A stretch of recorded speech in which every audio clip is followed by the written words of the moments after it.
Sweatshirts.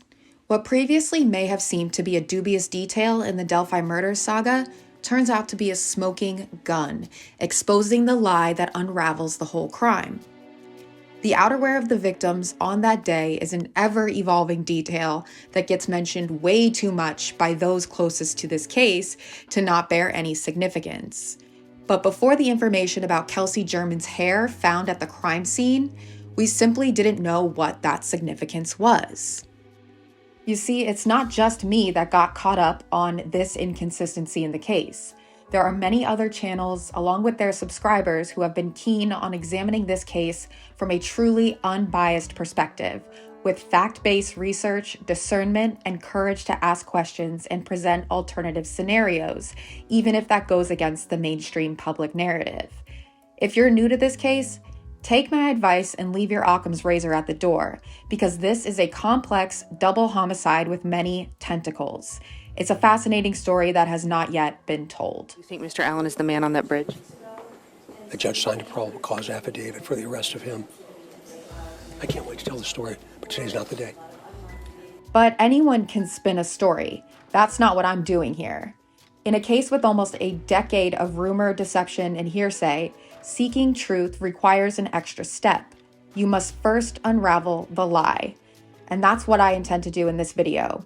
I will use receipts, evidence, and the family's own words to showcase their efforts to sabotage and conceal. The following audio is from a Web Sleuths interview with Becky Patty. This conversation showcases the family's willingness to change their stories of the events of that day when presented with new information.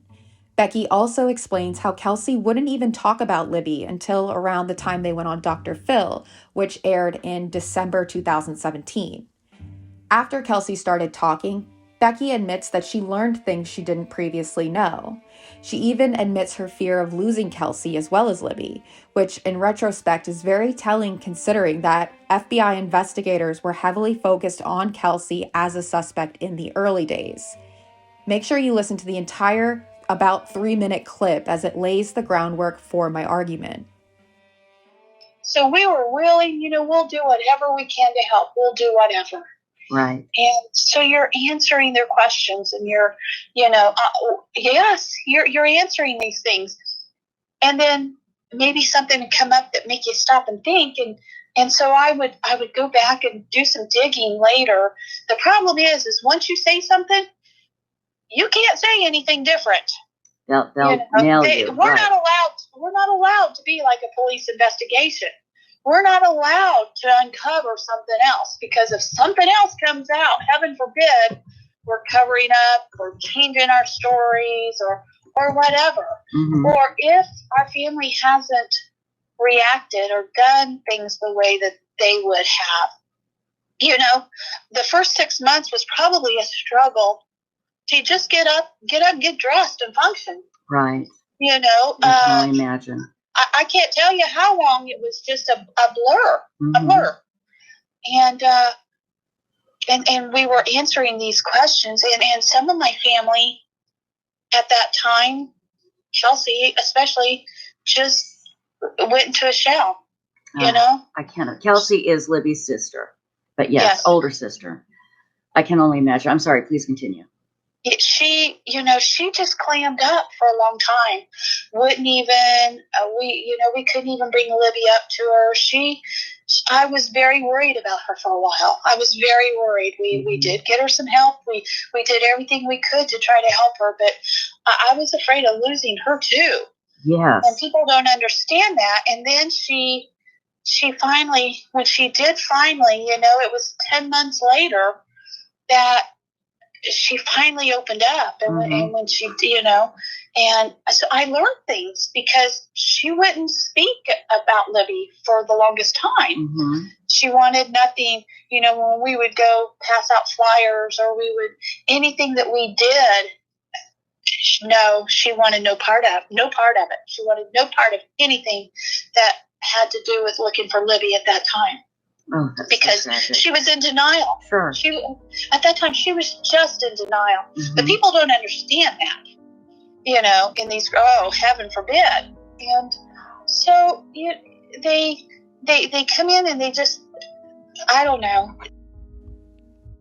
Now, here is Kelsi in her own words describing her silence following the murders. In the beginning, I trusted the police a lot. There were times I got really angry because I felt like they were interrogating me more than anyone else. And at that point, they probably were. I was the last person to see the girls, and I understand that now. But at the time, that was the worst part of everything. It was so defeating knowing that they wanted to talk to me again, knowing that I needed to give my DNA to them a third time, knowing that they were still questioning whether I knew what happened. And now I know that they were doing their job, and they still are. And everything they're doing is for us and for the girls, and they are doing such a tremendous job now.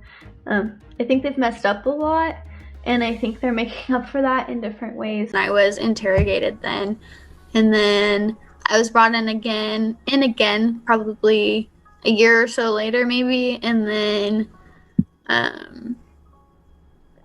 I went in again recently and talked to them. But it's not really like questioning, it's just because over time, people remember things that they didn't remember before. So it's so normal. Yeah, I was like, stop making me feel like I'm a suspect. Like, because in the beginning, since I was the last person to see them, like, they had to talk to me like that. Like, they had to. And I understand that now. But at the time, I felt like they were pushing too hard, and I just needed a minute, and I didn't even get a minute to take a breath. So I was probably really rude to that FBI agent. I'm not sorry that I was really rude to him. He was kind of rude. The problem is once you say something, you can't say anything different. They'll nail you. We're not allowed to be like a police investigation.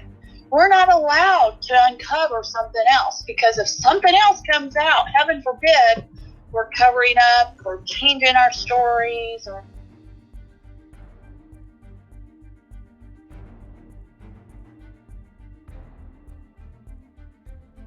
On October 5th, 2017, 8 months after the murders, Becky Patty petitioned the Carroll County Circuit Court to be appointed the personal representative of Liberty's estate. This request was granted the very same day by Judge Benjamin Diener, who, if you'll recall, was the original judge on the Delphi murders case before resigning just a couple days after Allen's arrest based on fears for his and his family's safety. So that's the same judge. On October 20th, Becky filed a petition for order requiring Apple Inc. to cooperate in the recovery of decedent's data. The petition was granted by Diener just 4 days later. It can be reasonably assumed that Apple complied with this court order and granted the family access to Libby's iCloud account. This was critical in developing their timeline. Then in December, they go on Dr. Phil and Megyn Kelly in January. The public quickly becomes fascinated with the case. Armed with the records from Apple and close connections with law enforcement and the media, the family became emboldened to spread the image of Bridge Guy far and wide across the country, so nobody would look where the real secrets lie, which is very close to home.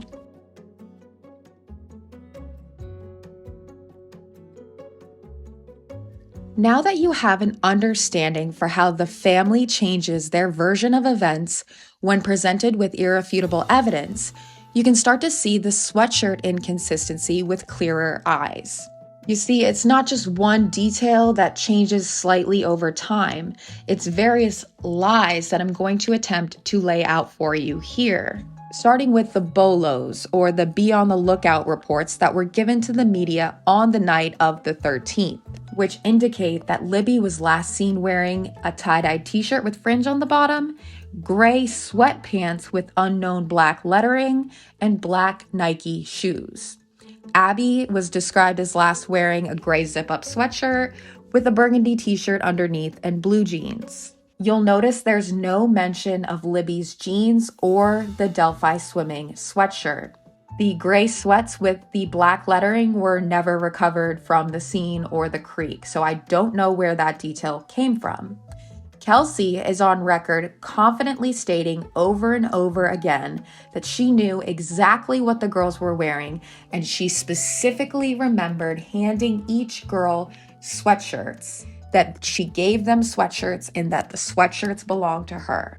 So why not immediately report a sweatshirt, the Delphi swimming sweatshirt, for Libby in the bolo?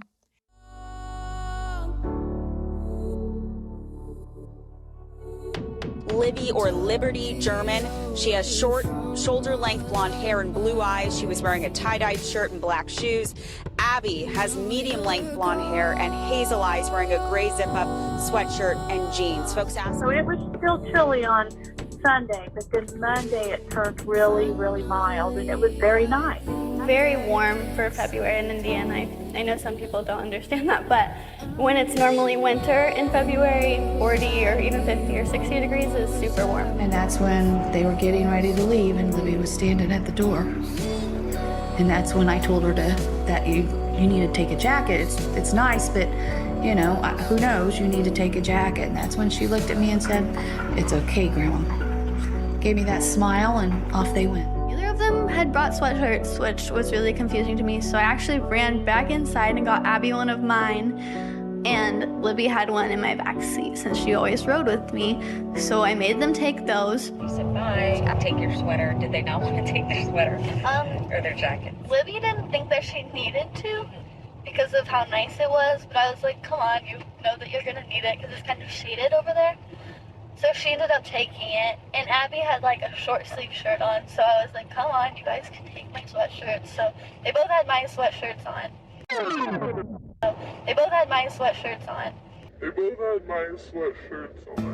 Is it a coincidence that the clothing items left out of the bolo are the clothing items that Abby was found deceased wearing? The Delphi swimming sweatshirt, which experts opined at the trial that Abby was killed in. In fact, the first time I remember the Delphi swimming sweatshirt being brought up is in a July 2022 live stream with Gray Hughes, and I'll insert that clip here. Notice the change in Kelsi's demeanor and the distancing language specifically regarding this sweatshirt. They wanted. This is what the wackos were asking. They wanted to know what the... Can you describe the sweatshirts that you handed them? Oh, they want that question? Yeah. Well, Abby is wearing the one I gave her, so you know what that looks like. And that's more like a hoodie, so yeah, like a zip-up hoodie, right? Libby had a zip-up jacket, or Yeah, Abby jacket. had a zip-up jacket. Right. Yep. And Libby, she grabbed one from my back seat. From what I know, it was a Delphi swim sweatshirt. It was black with gold letters. That's what I think law enforcement has told me that's what it was. So I'm going to go with that. Sorry if I changed my story, but that's what I'm going. Yeah. Wow. You guys, and watch when they find that there's one logo missing out of your description. Oh my God, it means something. It was a new one too, so let's see. I couldn't even really tell you what it looks like anymore. Any more questions you got? Let me see if this. I see. Some people have tried to make the argument that the Delphi swimming sweatshirt belonged to Kelsi, which is how the hair that was found with the root intact wrapped around the murdered child's finger is not in any way nefarious. However, I have never uncovered a picture of Kelsi wearing this sweatshirt, which she can't even seem to remember what it looks like, but there are 2 photos of Libby in that very sweatshirt. Kelsi is very confident that this sweatshirt was in the backseat of her car, that she gave to Libby, and maybe that can explain away the hair at the scene. But if that's the case, why didn't the sweatshirt make it onto the bolo? Again, a pattern emerges when presented with evidence, they change their story. They emphasize different aspects of the story because they know in the future when this evidence is revealed, it can be explained away by the story they've been spitting to the masses for years. They both had my sweatshirts on. That's a lie. Abby's small gray zip-up belongs to her. Kelsi got bold one day and tried to explain away her lies on Twitter. She says, quote, "I'm pretty much done with the internet, honestly. Here's a picture of me wearing the jacket Abby was wearing." And she attaches a picture of herself in what looks to be like a gray zip-up jacket, although the material is definitely like knit, that kind of stretchy clothing material. It's not cotton like the one that Abby is photographed wearing and that was later found in the creek. However, here's a picture of Abby fishing in what looks to be a much more similar jacket to the cotton one in question than this knit, tight-fitting jacket that Kelsi's trying to pass off. Nice try though, kid. So not only has Kelsi lied about giving Abby her gray zip-up, but also as to the owner of the sweatshirt that Abby was found in. Even if we give Kelsi the benefit of the doubt that as the loving and caring big sister that she wants to portray herself as, that yes, she loaned Libby the sweatshirt, whether it was hers or not, but it came from the backseat of her car. That absolutely does not explain away the ripped out hair entangled in Abby's finger. To dismiss such evidence as coincidental dishonors this brave little girl's final act on this planet, and I won't let that happen. It deserves honest investigation. Kelsi says she gave her DNA 3 times. However, according to the trial testimony, the standard was never sent to the lab for comparison with the female hair found in Abby's fingers. This fact, coupled with the lack of examination and extraction of Kelsi's phone, suggests an investigation that is either negligent or nefarious, and I'm going to suggest the latter. That piece of hair from Kelsi's scalp is the linchpin. It's the reason for the lies about the sweatshirts. Just like Becky said, they changed their stories as they learned more information. When they got the phone records, they enlisted the help of actors like Gray Hughes to craft and promote a timeline consistent with the whereabouts of Libby's phone, which also conveniently offers every single family member an alibi. Once the family learned that Kelsi's DNA was found at the scene in a rather damning capacity, enter the sweatshirt hoopla. If none of the clothing items at the scene belonged to Kelsi, then how on earth could they explain away the hair? I'm going to leave you with that question. I thank you for listening to my perspective, and may truth and justice prevail.